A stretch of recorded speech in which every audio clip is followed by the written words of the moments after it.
අයිබෝන් සමිත් මීගුරු YouTube නාලිකාවට ඔයාව අදත් ආදරෙන් උතු පිළිගන්නවා.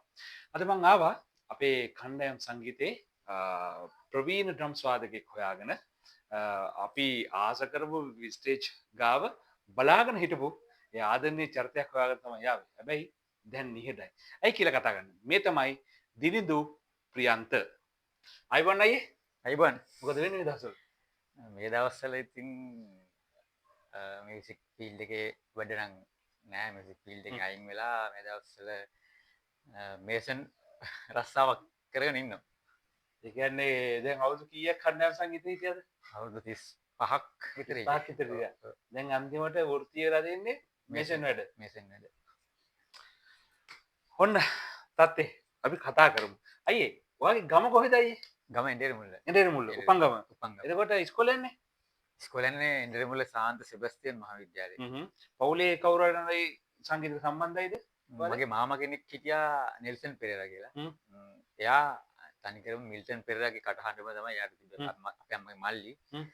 එයා තිබ්බ හැකියාව තමයි මට පිළිලා දෙන්නේ කියලා ඉතින් අපේ නෑ හිත වෙන කවුරුත් සංගීත සම්බන්ධ නැහැ. එතකොට මේ ඉස්කෝලේ යන කාලේ ඉඳලම ඔයාලට තිබ්බේ ටාගට් එක මොකද්ද? ඉස්කෝලේ යන කාලේ ඉඳලම ඩ්‍රම්ස් ආසාව තමයි තිබ්බේ. ඩ්‍රම්ස් ගහන්න ආසෙ හිතුනේ ඔය අපේ ඉන්ටර්මුල්ලේ ටවුන් එකේ ඉස්සර තියෙනවා කානිවල් එක. ඔය කානිවල් එකේ ඉතින් නොඑක් බෑන්ඩ් එල්ල ගහනවා. මම ඉතින්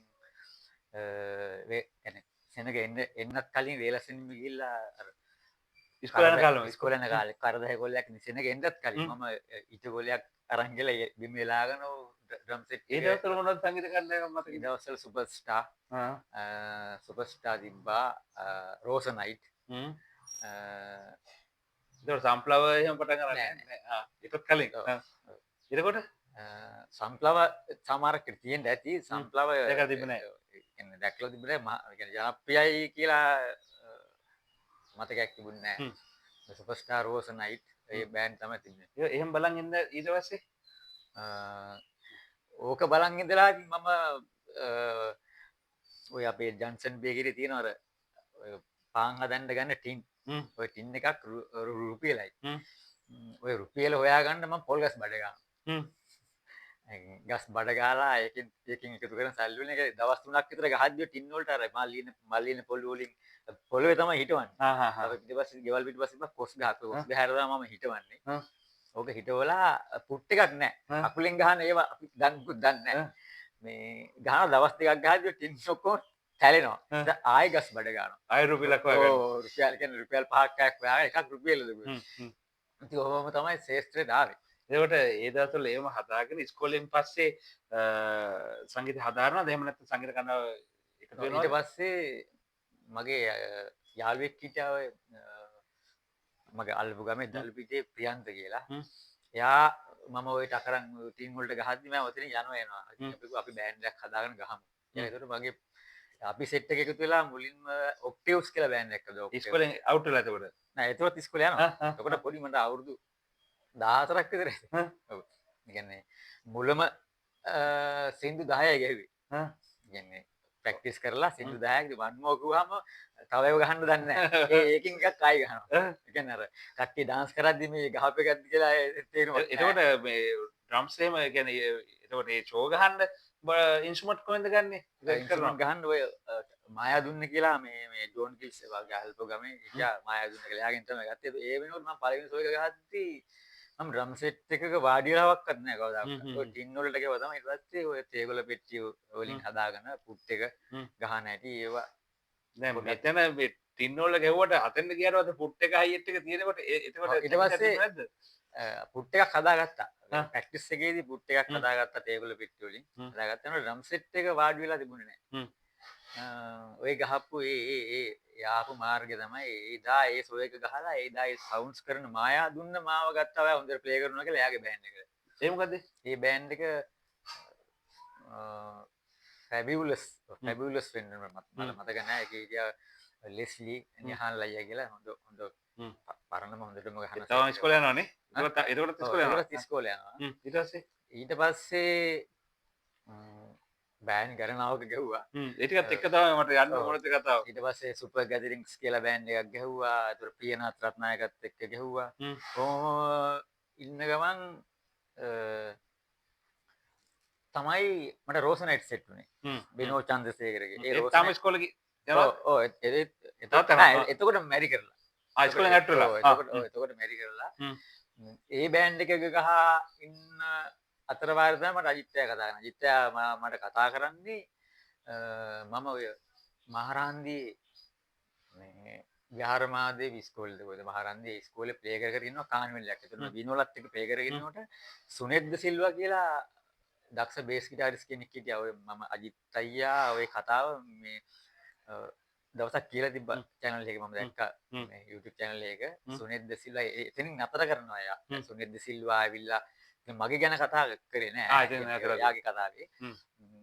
සුනෙද්ද සිල්වා ගැන කිව්වා. අජිත්ය. ඉතින් මටත් හරි ආසයි තුනා. අජිත්ය මිනිස්සෙක්. මේ සුනිද්ද සිල්වත් එක්ක අජිත්ය යනවා මාව හොයාගෙන අර මම ප්ලේ කර ඉන්න සංගීතය බලන්න. එතකොට අජිත්යල බෑන්ඩ් එක පටන් ගන්නද? නෑ. එතකොට දැන් ඔය පහුකාලීනව සෙල්ලම් කරපු අය කවුරුත් හිටියේ නෑ. සකුරා අතීතය හරි වෙනස් ප්ලේස්ලා හිටියේ. එතකොට දැන් ඔයා හොයන් ඉන්නේ සකුරා පටන් ගන්න මේ. පටන් ගන්න. අජිත්ය එක්ක ආවා සුනිද්ද සිල්වා. ඒතර මම තාරුකා පෙලින්නියා සින්දුව සිංගර් කර හිටියා. අතුල සමිතගේ ඩුවට් එක තනියම. ඉතින් සුනිත් එල්ල කතා කරලා හැබැයි ඊට කලින් මම සුනිත් දන්නවා. මේ ඔය ඩ්‍රම්ස් ගහනවා සින් කරන්න පටන් ගත්තද? ඔව් ඒ ඉස්සර ඉඳලම සින් කරනවා. මේ ඊට පස්සේ තමයි දැන් රෝසනේටුත් ගහනවා දැන් අජිත් අයියාගේ බෑන්ඩ් එකෙත් ගහනවා. නෝම ගහිනකොට අජිත් මට ආසිත වුණා සකුරා බෑන්ඩ් ගහන ස්ටයිල් එක. සින්දු සකුරා කියලා පටන් අරන්. පටන් අරන්. ඊට පස්සේ දැන් රෝසනයිට් එකෙන් පස්සේ කෙලිම දැන් සකුරා පර්මනන්ට් වෙනවද? ඔව් පර්මනන්ට් වෙනවා සකුරා. ඊට පස්සේ ඒ ඇවිල්ලා සකුරා හිට් වෙන්නේ ඔය ස්වර්ණෝදය ස්වර්ණවාහිනියේ ස්වර්ණෝදය කියන ප්‍රෝග්‍රෑම් එකකින් ඒක අපිට මේ සෙට් වෙන්නේ මට මහේෂ් නිස්සංක කියන්නේ මගේ යාළුවා මහේෂ් අයියා මම ගොඩක් ආදරය කරන මිනිස්සෙක්. එයා මට කතා කරලා කියනවා මේ රංජනි මිස් කියලා මිස් කෙනෙක්ගේ වෙඩින් එකක් තියෙනවා. ඒක ප්ලේ කරන්න මේ කියලා මම අජිත්ට ඕක කියලා ඉල්ල කොහමද ඔය වත්තල සනාර හෝල් එකේ තමයි ඔක තියෙන්නේ. ඒකට මේ හවල් එක්ක යනවා කියලා සින්නි චන්ද්‍රසේකර. මේ ඉතින් කොහොම හරි අපි ප්ලේ කරගෙන ඉන්නකොට ඇවිල්ලා එයා බලන් ඉඳලා එයා කිව්වා මේ මෙන්න මේ ප්‍රෝග්‍රෑම් එකක් තියෙනවා අපි ඔයාලට එකක් දෙන්නම් කියලා. ඒක දැන් එක බෑන්ඩ් එක ප්‍රෝග්‍රෑම් එකක් එක බෑන්ඩ් එකක් තමයි ගහන්න හිටියේ. අපේ බැකින් වල හොඳ කමටද ඔය දිගටම අපිට ගහන්න ගන්න. එතකොට ඒ ප්‍රෝග්‍රෑම් එකේ ආටිස්ට් ෆැමිලි එකයි මේ බෑන්ඩ් එකයි එකට නෙමෙයි හිටියේ. ඒකට EAP මැදිරිය කියලා ලොකු තිබ්බ නැද්ද කොහෙද? අපි යට ප්ලේ කරනවා උඩ සින් කරනවා. මම හිතන්නේ 50 වෙනි ප්‍රෝග්‍රෑම් එකෙන් පස්සේද කොහෙද එකට සෙට් උනේ. ඒ ආපු ගමන ගොඩාක් මෙතින් හිට වුණා සකුරා. එතකොට සම්ප්ලව් එහෙම පටන් ගන්නනේ. සම්ප්ලව් නීල්ලා එතකොට අපිට උදව් කළා. අයිවයි කියනම. මොකද නීල්ලයත් එක්ක ලොකු හිතවත්කමක් තිබුණා ඒ දවස්වල අජිත් අතර. අයිවත් එක්ක එහෙම ලොකු හිතවත්කමක් තිබ්බා. එතකොට ඒ සමකාලීන සකුරා පටන් ගන්නකොට ගත්ත බෑන්ඩ් මතකද ඔයාලට? සන්ෂයින් තියෙන සකුරා අයින් වෙලා පළවෙනිම ගහන්න ගත්ත ප්‍රොමිසස්. ඔයා මම නෑ මම කියන්නේ සකුරත් එක්ක සකුරා පටන් ගැලැක්සිස් තිබ්බා සුපර්ස්ටාර් තිබ්බා සුපර්ස්ටාර් කොහොමද කරේ තිබ්බනේ සෙනිත් තිබ්බා ලියාරා තිබ්බා ගොඩක් බෑන්ඩ්ස් තිබ්බා සයින් තිබ්බා සංකලාලා එකේ. එතකොට එහෙම පටන් අරන් ඔයා සකුරා කොච්චර කාලයක් ගහනවද ඊයේ? සකුරා මං හිතනවා අවුරුදු 10ක් 12ක් ඔකේ කාලයක් ගහනවා. සමාජික ටික මේ වෙනස් වෙද්දී ඒත් මම හිටියා. මම හිටියා. මගේ පළවෙනි ෂෝ එකේ අජිත් අයියා පළවෙනිම ෂෝ එකේ මට රුපියල් 150යි දුන්නේ. මම හිතන්නේ ඒගොල්ලන්ගේ ගමේ මංගල්‍ය ෂෝ එකේ ඒ කාලේ 150ක් දුන්නේ. මේ ඉතින් හරි සුන්දර අතීතයක්. එතකොට එහෙම ඇවිල්ලා අවුරුදු 10ක් ගහලා ඊට පස්සේ මම ප්‍රොමිසස් බෑන්ඩ් එකේ ගියා. ප්‍රොමිසස් ගහනවා. එතකොට සන්සයින් ගැහුවා. ලලයිත් එක. ලියාර ගැහුවා. අයිබන් ශ්‍රී ගැහුවා. ගොඩාක් බෑන්ඩ් ගැහුවා. අන්තිමට ඩ්‍රම්ස් වාදකයෙක් විදිහට ගහපු බෑන්ඩ් එක මොකද්ද? අන්තිමට ඩ්‍රම්ස් වාදකයෙක් විදිහට ගහපු බෑන්ඩ් එක තමයි අයිබන් ශ්‍රී. මේ චාමර රණවත් කරද්ද මංජුලය කරද්ද? මංජුල කරද්ද. මංජුල සුහාර කරද්ද. අයිබන් ශ්‍රී ගහලා ඊට පස්සේ සමුදීලා ඊට පස්සේද සකුරා රෙන්ච් ගායකයෙක් විදිහට එකතු වෙන්නේ. එහෙම වෙන්නේ නේ. එතකොට අන්තිමට ඩ්‍රම්ස් ගහන්නේ ගායකයෝ මේ අපි ගය වය ගයාවය එක ගැහුව අපි කුමාසිරය කුමාසයක අය බැන්ඩ් එක ගැහුවා ඒක එතකොට මොක දොය කරේ එක ඩ්‍රම්ස් ගැහුවා කුමාසිරය කොන කුමාර්තරයා අයිමුණා අයිමට රස මම ඩ්‍රම්ස් ගහන්න ගත්තා මේ එක දොළු මුල්ල මම ජයශ්‍රී ජයන්ත දිසානායක ජෝජ් සේනානායක හොඳම වැඩකාරු ටක් ඊට පස්සේද එක අන්තිමට ගැවනේ ඔය එක ගැව ඒ ගගහන්නකට තමයි මට ඔය අජිත් කතා කරේ මෙම අපිත් එක සෙට්ටලා අජිත් මේගේ ලීඩ් ඒතුරම කතා කරේ මට අජිත් මේ මට ටික්කා කියලගන්න ආදරේ ටික්කා ගහම අපිත් එක්ක අපිත් එක සිංකරම කියලා මංක හා කියලා ඊට පස්ස තමයි ඔය සකුරාරයෙන් සිංකරන්න ගත්තේ එතකොට සකුරාරයෙන් චවතු කියක් හිටියද සකුරාරයෙන් ලොකු කාලයක් හිටුන ලොකු කාලයක් හිටියේ නෑ අවුරුද්දක්වත් හිටියේ නෑ මං දැන් එතකොට සකුරාරයෙන් චයින් වෙලා ඊට පස්සේ සංගීත කණ්ඩායම වලට ගියේ නෑ නෑ ඊට පස්සේ මේසන් හන්ද අතර ගත්තා මේසන් හන්ද අතර ගත්තා ඊට කලින් ඉඳන් මේසන් වලට පුළුවන්ද ඔව් මම සකුරායින් වෙච්ච කාලේ ඉඳලා ගෝලයාට යනවා මේසන් ගෝලයාට යනවා ඊට පස්සේ මේ ඒ කියන්නේ දැන් ඔය බෑන්ඩ් අනිත් බෑන්ඩ් ගහන අතර වාරේදී ඕකත් මම කළා ඒ කියන්නේ දැන් නම් කරන්න මේක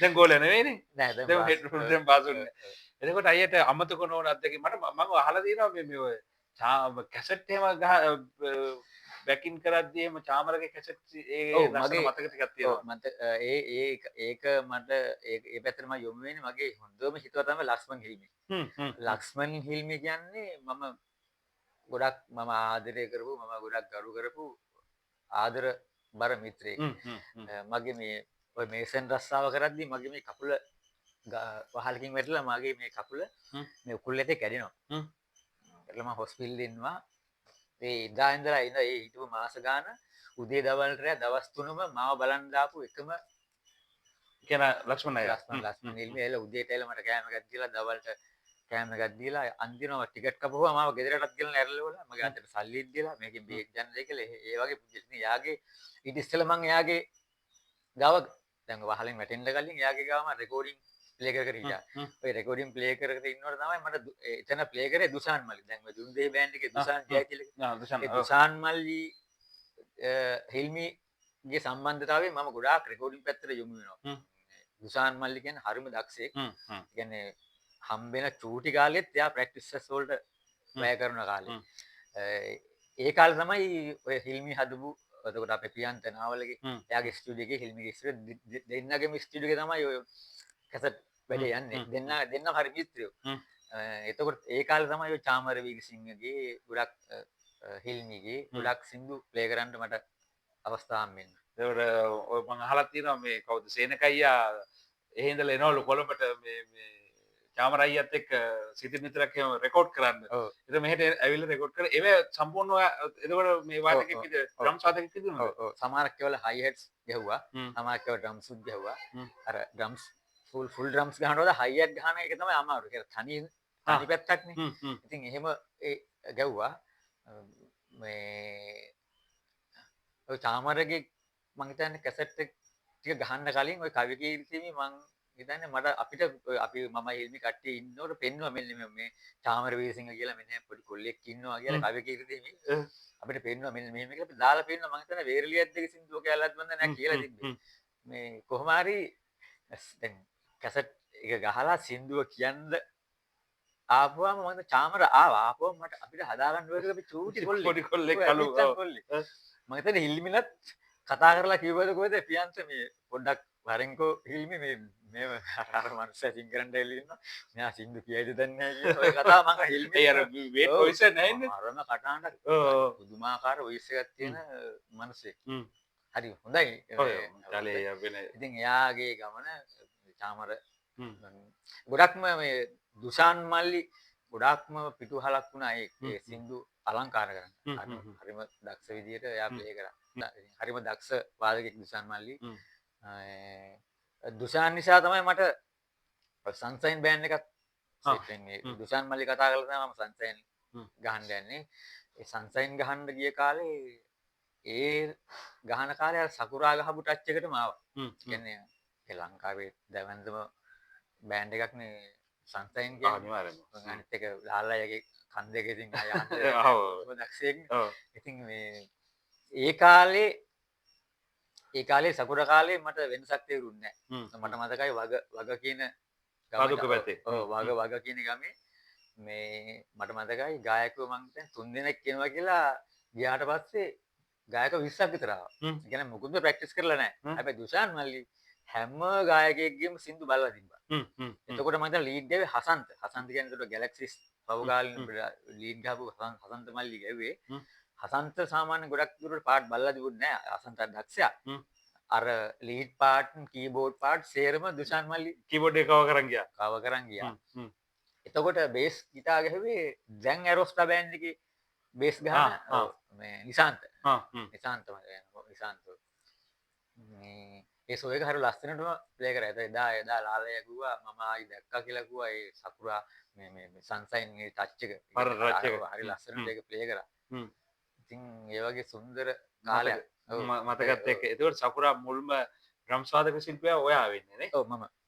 ඊට පස්සේ දැන් ගොඩක් කට්ටිය මතක තිබේ අනිත් අර උස අනිත් ඒ අය නම මතක නෑ අර ඇස්කට් ගහගෙන ගහපු අය මේ ඒ අයලා ඉන්දිකයි බෙන්ස්ටා බෑන්ඩ් මට කාලෙදි මම ඒවට හම්බුනේ නෑ ක්ලාස් එකක් කරනවා මේක මේ ටවුන් වලින් පස්සේ ඉන්දිකයි ආවේ ඔව් මගෙත් එක යා ඔක්ටෝබර් ගහ හිටියේ මම අයින් වුණාට පස්සේ යා ඔක්ටෝබර් ගහන්න ගත්තා ජනක මල්ලි පෑඩ් ගහන්න ගත්තා අපේ මේ දැන් සකුරා ලෙජන්ඩ් ජනකයි එතකොට අයියේ මේ මම අහලා තියෙනවා මේක නිවැරදි කරන්න මොකද අපිත් ඔයාලත් එක්ක ගත්තාම අපි තාම මේ කලාව තුළ අතපත ගන්න මිනිස්සු ඔයාලා වෙලාවෙ ඉතිහාසයක් තියෙන මිනිස්සු ඔක සුදත් අයියත් එක්ක මම චැට් එකට ඉඳගත්තොත් මම හරි අසරණ වුණ වෙලාව මොකද සුදත් නාවල කියලා එහෙම කියන්නේ මේ රටේ දෙවන්තියෝනේ ඒකට අයියලත් එහෙමයි ඒක මම අහලා තියෙන කතාවක් අයියේ දැන් සාමාන්‍යයෙන් දකුණු අතින්නේ ඔව් හයිට් එක ගහන්නේ එතකොට ඔයා එක වම් අතින් වමින් ගහන්න පටන් ගත්ත කතාවේ මොකක්ද ඒක වම් අතින් ගහන්න මම හිතන්නේ පළවෙනිම මම තමයි ගහන්න ගත්තේ ඒ මම ගහන කාලෙම තමයි රොෂානුත් ගහන්න ගත්තේ රොෂාන් කියන්නේ අපේ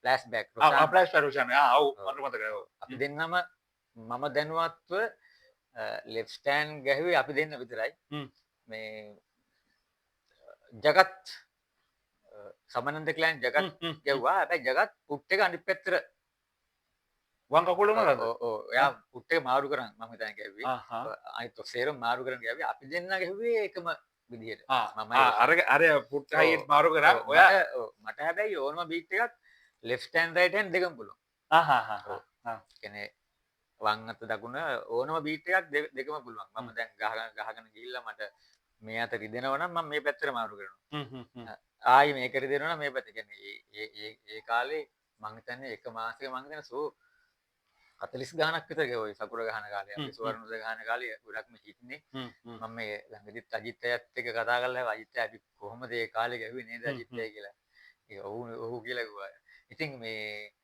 ඔය සකුරා ප්‍රැක්ටිස් කරද්දි තියෙනවා හරි සුන්දර අත්දැකීමක් සකුරා ප්‍රැක්ටිස් කරද්දි දැන් මල්ලි දැන් බෑන්ඩ්ස් වලට ලෙසන්ස් එතකොට ඩ්‍රම්ස් සින්දු ඔක්කොම මේ ඔඩොක්කුවේ තියෙනවා දැන් ෆෝන් එක ඔබවහම ලෙසන්ස් ඔක්කොම තියෙනවා අපි ගහන කාලේ මුකුත් නැහැ අපි ගහන කාලේ සින්දුවක් රෙකෝඩ් කරගන්න හරි අමාරුයි ඒ කියන්නේ දීලා සතියක් විතර යනවා සින්දුව හම්බ වෙන්න එතකොට මම ප්‍රැක්ටිස් කරුවේ ඒ කාලේ ඔය අජිත් ඇල ගෙදර තිබ්බා නැෂනල් පැනසොනික් සෙට් එකක් ඔය සෙට් එකට මම අල්ලව ගන්නවා හයි හෙට් එක කැසට් පීස් එක ඕක සෙලෝ ටේප් එකකින් අල්ලව ගන්නවා අල්ලගෙන පෑන් බට දෙකකින් තමයි ඒක දැන් පුට් එකක් නැහැනේ ඉත්තේ කාමරේ තියෙන බෝල් තැනක් මේ පුට් එක කකුලෙන් ගහම ඩිග් ගාලා හද දෙනවා දැන් කොහොමද ප්‍රැක්ටිස් කරලා ඉවරදී මේ බෙලුඹ ලේ පාටයි අපි එහෙම ප්‍රැක්ටිස් කරේ ඉතින් ඒකයි කියන්නේ අද හරි සන්තෝසයි ඉතින් ඒ වගේ අතීතයක් තිබිලා ලොකු තැනකට ඇවිල්ලා සන්තෝෂයක් වගේම පොඩි දුකකුත් තියෙනවා මේ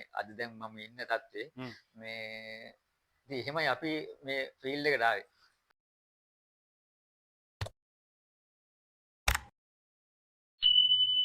බෑන්ඩ් එකෙන් අයින් වෙන්න විශේෂම හේතුව තමයි මම ප්‍රැක්ටිස් මගේ වැරදක් තියෙනවා නම් මට ඒක මගේ වරද තාවකෙක් කාට හරි දාන්න බෑනේ. දැන් අජිත් අය කියන්නේ හොඳ නායකයෙක්. ඇත්තටම මම වැලිවේලියේ සංගීත ප්‍රසංගයේ මට බඩේ අමාරුවක් කියලා මම කලන්ත ගහලා වැටෙනවා. හැබැයි එදා ඉන්දික රම්ස් ගහලා තමින්ද මේ පෑඩ් ගහනවා. හැබැයි මගේ සල්ලි පවුදා උදේ අජිත් අය මාව එදාම අරන් ගිහලා මාව හොස්පිටල් එකට දාලා මට බෙහෙත් අරන් දීලා ගෙදර ගෙනලා වාහනේ ඇල්ලුවා. කවුද උදේ මගේ සල්ලි අජිත් අයියා මගේ සල්ලි කවුද උදේ මට එවනවා. ඒ වගේ හරි හරිම හොඳ නායකයෙක් අජිත් අයියා කියන්නේ. ඉතින් දැන් මිනිස්සු දැන් මම බෑන්ඩ් එකෙන් අයින් වෙච්ච පළවෙනි දවස්වල මම ගොඩක් දොස් කිව්වා. ඒ කියන්නේ මෙහෙමයි කියලා නෑ වුණාට අපි අතීතේ කල්පනා කරන් ගියාම අපිට වැරදුනොත් අපි ඒ වරද පිළිගන්න ඕනේ. ඒ මම ප්‍රැක්ටිස් වලට ගොඩක් අජිත් අයට ගොඩක් වද දුන්නා. කියන්නේ ගොඩක් අය මම නිසා ඇවිල්ලා හැරිලා ගිහිල්ලා තියෙනවා. මම නැතුව. ඉතින් ඒ වුණාම අජිත් අයට පිළිතුරු දෙන්න බැරුව ඉතින් ඒත් මම අයින් කරේ නෑ බෑන්ඩ් එකේ අජිත් අයියා. ඉතින් මටම හිතලා තමයි මම අයින් වුණා. නැත්නම් අජිත් අයියා කවදාකවත් මම අයින් කරේ නෑ බෑන්ඩ් එකේ. අදටත් මට කතා කරනවා කිරුන් එහෙම කියලා මගේ මාව වර්ණනා කරනවා කොහේ ගියත් මං ගැන කතා කරනවා. මේ ළඟදී බැජි බෑන්ඩ් එක රස්මල්ලි මම මැසේජ් කරපෙලා රස්මල්ලි කිව්වා අජිත් මාමා අයියා අංකල් ගැන මට කියලා තියෙනවා එහෙම කියලා. අජිත් අයියා අදටත් මාව වර්ණනා කරනවා කියන්නේ. එයාගේ කෙලෙ ගුණ එයාගේ අතීතේ එයාට අමතක නැහැ. ඉතින් ඒ වගේ අතීතයක් තමයි. අතීතයක් එක්ක ඇවිල්ලා වර්තමානයේ තුල සංගීතයට සමුදීලා දැන් තමන්ගේම රස්සාවක් කරගෙන ඉන්නවා. ඇයි ආයේ එන්නේ නැත්තේ කලාවට? නෑ දැන් මම හිතුවා මල්ලි දැන් අපේ කාලේ නෙමෙයි දැන් මගේ දරුවෝ දෙන්නෙක් ඉන්නවා. දැන් මගේ දෙවෙනි පුතා බේස් ගිටාරිස් පළවෙනි පුතා එයා ඩ්‍රම්ස් වාදකෙක් චූටි පුතා ඩ්‍රම්ස් ගහනවා. ඉතින් මම හිතුණා මගේ නමත් ආරක්ෂා කරගෙන රැකගෙන ඒගොල්ලන් ඉදිරියට යයි කියලා. ඉතින් ඒ දැන් හැමදාම අපිට මේ ෆීල්ඩ් එකේ වැදෙන්න බෑ. ඉන්න බෑනේ ජෙනරේෂන් එකට අලුත් පරපුරට අපි අවස්ථාවක් දෙන්න ඕනේ. ඒගොල්ලන් දේවල් අපි අගය කරන්න ඕනේ. දැන් ඉතින් බලාගෙන ඉන්නවා දරුවෝ ප්ලේ කරන ඒවා දැකලා සන්තෝෂ වෙනවා. ඔය පොඩි පුතා ගහනවා මට දාලා වෙන තාත්තේ මේක හොඳයිද මම කියනවා හොඳයි පුතේ. මේ මෙහෙම තමයි ප්ලේ කරන්න ඕනේ කියලා. එයා ඉතින් ගොඩක් ඉතින් අර මම ගොඩක් සංගීතයේ රසය හොයපු කෙනෙක්. ඉතින් ඒගොල්ලොනුත් ඒ පැත්ත තමයි යන්නේ. කියන්නේ ගොඩක් ගෝසාකාරීත්වයට ආස නැතුව ඒගොල්ලන් ඒ පැත්තෙන් යනවා. ඒක අයියගේම කියලා නිර්මාණ මොනවද තියෙන්නේ? මගේ කියලා නිර්මාණ නාමල්ට මම ගොඩක් සින්දු හදලා තියෙනවා.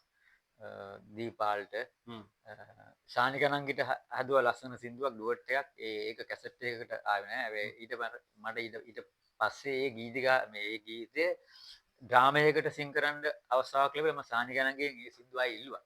ඉල්ලුවමානේ අයියේ මට ඒක නම් දෙන්න විදියක් නෑ එහෙම කිව්වා. කියන්නේ මට මෙච්චරක් සල්ලි දුන්නත් මම ගාන කියන්නේ නෑ. මට මෙච්චරක් සල්ලි දුන්නත් ඒක නම් දෙන්න බෑ එහෙම කියලා. එච්චරටම යා ඒ සින්දුවට ආසත් කරා. හැබැයි ඒක මේ කැසට් එකකට මම කියන්නේ කොහමද channel එකකට ගියේ නෑ වුණාට එයා ඒක හරි ආස කරපු ගීතිකාවක්. චාමරට මේ නාමනට හැදුවා ගොඩක් 700ක් වසක් පෙරුම් පුරා කියලා මට මතකත් නෑ. ලස්සන සින්දුවක් හැදුවා. එයා නම් කැසට් වලට ගැහුවා. හැබැයි ඒවත් ජනප්‍රිය වුණේ නෑ. ඔයාට සිං කරන්න හදාගත්ත මොකද සින්දුවක්? මට මම එකක් හදාගත්තා. ඒක මම පස්සේ නිමල් රංජිත්ට ඒක දුන්නා. කණ්ඩායම් සංගීතයේ මහා දෙවන්ත වෙනසක් කළ සීදුව සොකරා මුල්ම ඩ්‍රම්ස් වාදකයා විදියට සංගීත කණ්ඩායම් ගණනාවක ලංකාවේ ඉඳලා ඒ වගේම දශක 3ක් ඒ කියන්නේ අවුරුදු 30ක් විතර මේ ෆීල්ඩ් එකේ රැඳිලා දැන් තමන්ගේ පාඩුවේ තමන්ගේම රස්සාවක් කරගෙන ඉන්න ආදරණීය චරිතයක් එක්ක තමයි අද මම කතා කරේ. හරි අපි දිනුදාට සමුදෙන්න කලින් මේ දැන් ඔයාගෙන් පිටිපස්සේ ඔයාගේ පුතාලා තුන්දෙනා ඇතුළුව අලුත් පරම්පරාවක් ඉන්නවා. එදා සකුරා පටන් ගන්නකොට තිබ්බේ නැති තාක්ෂණය දැන් අර ඉස්සලා කිව්වා වගේ අයියා කිව්වා වගේ මේ අලුත් පරම්පරාවට හම්බෙලා දෙනවා. එයාලා ඔයාලට වඩා සෑහෙන ඉදිරියෙන් තාක්ෂණයත් එක්ක ගනුදෙනු කරනවා.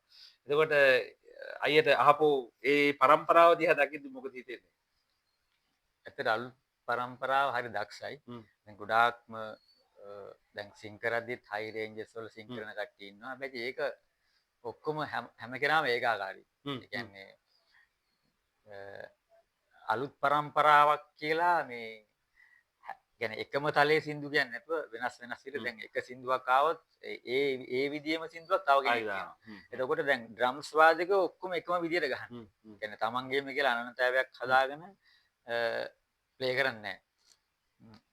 මට කියන්න තියෙන්නේ මෙන්න මේ කාරණේ තමයි. දැන් තමන් කරන තමන්ගේ ඉන්ස්ට්‍රුමන්ට් එක තමන්ට අවබෝධ වෙන තුරු වැරදි විදියට ප්ලේ කරන්න එපා. ඒ කියන්නේ තමන් කරන දේ හරිද වැරදිද කියලා අවබෝධ කරගෙන ප්ලේ කරනවා නම් හරි ඉක්මනටම මේ ශාස්ත්‍රයේ දියුණු වෙන්න පුළුවන්. ඒක තමයි ඒ කියන්න තියෙන්නේ. එන ඉතින් බොහොම ස්තුතියි කියලා මම ඔයා හොයාගෙන ආවේ. මම හරි ආදරය කරන චරිතයක්. අපි පහුගිය කාලයක් ළඟින් ආශ්‍රය ගන්න ලැබුණා.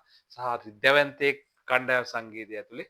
ඒ නිසා පුළුවන් නම් ඉතින් පුළුවන් විදිහට ඩ්‍රම්ස් වාදකයෙක් විදිහට අඩුම ගානේ YouTube එකට Facebook එකට එකක් දෙයක් හරි දාන්න අපරාධ නැත්නම් ඔයාලගේ ටැලන්ට් එක. ඒ නිසා ඉල්ලීමක් කරන බොහොම ස්තුතියි කියනවා ඒවට මාත් එක්ක එකතු වුණාට. හරි ස්තුතියි. ජය වේවා එහෙනම්. ජය වේවා. සුබ වේවා.